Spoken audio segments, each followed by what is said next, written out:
నమస్తే, welcome to our channel. నేను సౌజన్య. జగన్మోహన్ రెడ్డి చేసినటువంటి కుట్రలు ఏవైతే ఉన్నాయో అవి ఆయనకే చుట్టుకున్నాయి. దానివల్ల ఆయన మీద ప్రతి చోట కూడా వ్యతిరేకత కనిపిస్తుంది. సో దాంతో చంద్రబాబు విజన్ ఏంటనేది బయటకు వస్తుంది అనేటువంటి వార్తలు వినిపిస్తున్నాయి.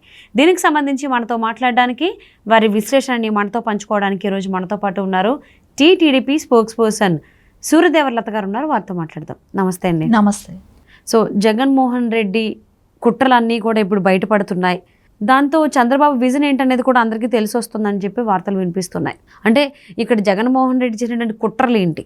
First of all Jaganmohan Reddy ఏది చేసినా సెట్టింగులు అలాంటివి చేయటమే కానివ్వండి, ఇంకెప్పుడు కూడా ఆయనకి ఒక విజనరీగా ఆలోచించి దాని మూలన డెవలప్మెంట్ ఏంటి, అది 10 మందికి పనికొస్తుందా, 10 తరాలు మన గురించి చెప్పుకునేటట్టు ప్రాజెక్ట్స్ కడదామా, అలాంటివి ఏమీ లేవు.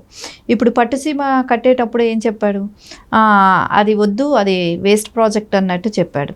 సో అది బాబు గారికి ఉన్న విజనరీతోనూ ఆయనకున్న అనుభవంతోనూ ఆయన అది కడితే అది కంప్లీట్ అయితే, ఆ ప్రాజెక్ట్ కంప్లీట్ అయితే 4 జిల్లాల రైతులకి కొంచెం అందుబాటులో నీరు ఉండటమే కానివ్వండి, వ్యవసాయానికే కానివ్వండి, సాగుకి బాగుంటుందని ఆలోచన ఆయన ఆలోచించారు. ఆయన ఆలోచించిన విధానం కరెక్ట్ అని చెప్పేసి ఈరోజు అందరికీ తెలుస్తుంది. అది ఉండబట్టే 4 జిల్లాల రైతులకి ఈరోజు పుష్కలంగా వాటర్ అనేది రైతులకు అందుతున్నది అంటే ఆ పట్టుసీమ మూలానే. అలాంటి ప్రాజెక్టులన్నీ నారా చంద్రబాబు నాయుడు గారు హయాంలో అది కంప్లీట్ చేసుకొని దాని మూలాన 4 జిల్లాల రైతులు కానీ బాగుపడటం జరిగింది. అదే జగన్మోహన్ రెడ్డి హంద్రీ వాటర్ కోసం హంద్రీ నది కాలువకు సంబంధించి కుప్పం పర్యటనలో ఒక నదికి ఒక కాలువ లాంటిది ఒకటి చేసి దానికి ఒక 2 గేట్లు సెట్ చేసి దానికి ఒక పూజలు చేసి ఆ హంద్రీ నీళ్లు చూసావా, చంద్రబాబు నాయుడు ఇన్ని సంవత్సరాలు సీఎంగా ఉన్నా ఏ రోజు మీ జిల్లాకి నీళ్లు తీసుకురావాలని కూడా ఆలోచించలేదు. నేను చూసారా నీళ్లు తీసుకొచ్చానా నేను చెప్పి దానిలో ఆ రోజు వరకు పూజ చేసి నీళ్లు పెట్టి ఆ గుంట లాంటి దానిలో నీళ్లు పెట్టి నెక్స్ట్ డేకి ఆ గేట్లు కూడా క్రెయిన్తో పెట్టి ఎత్తుకెళ్ళిపోయారు. ఆ తర్వాత కుప్పం ప్రజలందరూ కూడా అక్కడ ఆ కాలువలో నిలబడి ఇదే మాకు నిన్న సీఎం ఓపెన్ చేసిన నది, కృష్ణా జలాలు ఇవే అని చెప్పి వాళ్ళందరూ కూడా మాట్లాడటం చూసాం. అంటే అక్కడ డ్రై అయిపోయి చుక్క నీరు లేదు. అంటే ఆయన ఆ కాలువ అది ఓపెన్ చేసినట్టు, కుప్పం ప్రజలకు అందరికీ నీళ్ళు ఇచ్చినట్టు ఓన్లీ టీవీలో పబ్లిసిటీ రావటం. అంటే రేపు నీళ్ళు లేకపోతే ఓన్లీ కుప్పం ప్రజలు ఒకటేకే తెలుస్తుంది కానీ బయట ఎవరికి తెలియదని ఒక అమాయకంగా అనుకున్నాడు. ఈవేళ రేపు సోషల్ మీడియా ఎంత ఫార్వర్డ్ ఉండేదో అది కూడా ఆలోచించలేకపోయాడు. అంటే ఇలాంటి ఫేక్ చేస్తా ఇట్లాంటివి చేస్తుంటే ఎంతవరకు మనం ప్రజల్లోకి బిలీవ్ చేస్తారనే ఆలోచనలో ఉన్నాడో అర్థం కావట్లేదు. కనీసం ఇప్పుడు సిద్ధం సభ అని చెప్పి బస్సు యాత్ర అని తిరుగుతున్నాడు. మహిళలు ఖాళీ బిందుల్లో వచ్చి ప్రదర్శిస్తున్నారు. నీళ్లు మహిళలకి తాగునీరు కూడా ఇవ్వలేని పరిస్థితిలో ఉన్నాడంటే జగన్మోహన్ రెడ్డి. ఈ 5 సంవత్సరాలు తాగేదానికి నీరు కూడా, అంటే కడప ఈ జిల్లాలన్నీ కూడా ఆయన సొంత జిల్లా కదా, కడప జిల్లా, రాయలసీమ జిల్లాల్లో తాగునీరు కూడా ఇవ్వలేకపోయాడా ఇన్ని సంవత్సరాలు? 5 ఏళ్లుగా ఉండి ఏ రోజు కూడా నారా చంద్రబాబు నాయుడు గారు ఉన్నప్పుడు అలాంటి బాధపడలేదే ప్రజలు? రైతులకే కానివ్వండి, సబ్సిడీలు ఇవ్వటమే కానివ్వండి, వాళ్ళకి సకాలంలో నీరు ఏ టైంలో స్టాప్ చేయటం, ఏ టైంలో వదలటం, వాళ్ళకి ఏ పంట ఎప్పుడు వేసుకోవాలంటాం, వాళ్ళు పండించిన పంటలకి మద్దతు ధర కల్పించటం, ఇవన్నీ కూడా చంద్రబాబు నాయుడు గారికి ఒక విజనరీ ఉన్న లీడర్ కాబట్టి ఆయనకు ఒక అవగాహన ఉంటుంది రైతుల మీద ఏ టైం ఎట్లా చేయాలి. అది కూడా కాకుండా ఆయన రైతు నుంచి వచ్చిన వ్యక్తి కాబట్టి ఆయనకు ఒక అవగాహన ఉంది. ఈ జగన్మోహన్ రెడ్డికి ఏముంది? ఫ్యాక్షన్ నుంచి వచ్చాడు కాబట్టి ఇంకా ఫ్యాక్షన్ గురించి దాని గురించి చేయటం అలాంటివి చేయటమే తప్ప ఆయనకి ఏ రోజు కూడా రైతు మీద అవగాహనే కానీ, నీళ్ళు వాటర్ సోర్సెస్ ఎలా వాడుకోవాలి, ఎలా ప్రాజెక్టులు కట్టాలనే కానీ ఇలాంటివి ఏది కూడా ఆయనకు అవగాహన అనేది లేదు. అంటే అవగాహన లోపం వల్లనైనా ఈ పట్టిసీమ ప్రాజెక్ట్ అనేది దండగా అని చెప్పారు. సో మీరు చెప్పిన దాన్ని బట్టి చూస్తే పట్టిసీమ ప్రాజెక్టు వల్లే ఆల్మోస్ట్ కృష్ణా డెల్టాకి సాగునీరు వెళ్ళడం కావచ్చు, 4 జిల్లాల ప్రజలందరూ కూడా తాగునీటికి కూడా ఉపయోగపడిందని చెప్పేసి కూడా ఉంది. దాని గురించి ఏమంటారు మరి? ఖచ్చితంగా 4 జిల్లాల రైతులకి సాగుకే కానివ్వండి, తాగునీటికే కానీ పక్కగా పట్టుసీమ ఉండబట్టే వాళ్ళకి ఈరోజు పంటలు పండించుకోగలుగుతున్నారు. అదే జగన్మోహన్ రెడ్డి దాన్ని దండగా దాని మూలాన పెట్టే డబ్బులు వేస్ట్ అది ఇది అన్నాడు.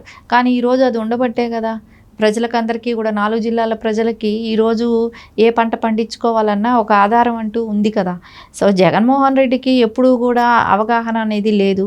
ఏదో కలిసి వచ్చి ఒకసారి సీఎం అని చెప్పటం, రాజశేఖర్ రెడ్డి గారు చచ్చిపోవటం, ఫ్యామిలీ అంతా వెనకబడి తిరగటం, మాకు ఒక్క ఛాన్స్ ఇవ్వండి, ఒక్క ఛాన్స్ ఇవ్వండి అనే ఒక దీంతో తిరగటం, దాని మూలనే సీఎం అయ్యాడే కానీ ఆ సీఎం అయిన తర్వాత కూడా ఆయన ఏ రకంగానూ దాన్ని నిలుపుకోలేకపోయాడు. అంటే ఒక అభివృద్ధి పదంగా కానీ తీసుకెళ్ళి ఉంటే ఎలా ఉండేదో చెప్పలేం. కానీ ఆయన ఎక్కడా కూడా ఆయన సక్సెస్ఫుల్ సీఎం అనేది మటుకు ఎప్పుడు కూడా చరిత్రలో ఎవ్వరూ కూడా చెప్పరు. ఎందుకంటే ఒక రాజధాని లేకుండా చేశాడు. ఈ 5 ఏళ్లలో రాజధాని ఎక్కడంటే చెప్పుకోలేని పరిస్థితి క్రియేట్ చేశాడు. కాబట్టి అసలు ఆయన సీఎం కాదు అనే అంటే మన ఇంక రేపు పొద్దున ఇప్పుడు ఈ 5 ఏళ్ళు కూడా ప్రజలకు ఎలా ఉంటుందంటే మనకు సీఎం కూడా లేడు అనే పరిస్థితుల్లోనే ప్రజలు కూడా ఉన్నారు. ఎందుకంటే ఎక్కడా కూడా అభివృద్ధి అనేది కనపడకపోవటం, మనకు క్యాపిటల్ సిటీ ఏదనేది తెలియకపోవటం, దాని మూలనైతే ప్రజలకైతే ఒక సీఎం ఉండి అక్కడ పరిపాలిస్తున్నాడు అనే ఇది కూడా లేకుండా పోయింది. అంటే రైతులకి ముఖ్యంగా సాగునీరు కావాలి. ఆ సాగునీరు కూడా లేక పంటలు సరిగ్గా పండక వాళ్ళు చాలా ఇబ్బంది పడ్డారనేది కూడా వినిపిస్తుంది. సో దానివల్ల చాలా ఇబ్బంది పడ్డారు. అంటే పంట నష్టం కూడా జరిగింది. సో దానికి సంబంధించి ప్రభుత్వం ఇవ్వాల్సినటువంటి పరిహారం కూడా ఇవ్వలేదు అనే విధంగా కూడా చాలామంది రైతులు బాధపడ్డారు. ఈవెన్ కొంతమంది ఆత్మహత్యకు కూడా పాల్పడ్డారు అనేది కూడా ఉంది. దాని గురించి ఖచ్చితంగా రైతులకి మద్దతు ధర అనేది కల్పించాలి. ఎందుకంటే వాళ్ళు పాపం పంట పండించి చేతికొచ్చే వరకు చాలా కష్టపడతారు. ఇప్పుడు టమాటా రైతులు ఉన్నారు, 1 సంవత్సరం వాళ్ళకి లాభాలు వచ్చాయి, కానీ ఎప్పుడూ కూడా అట్లా లాభాలు ఉండవు. తీసుకొచ్చి బయట పడేసేసి వెళ్ళిపోవటం.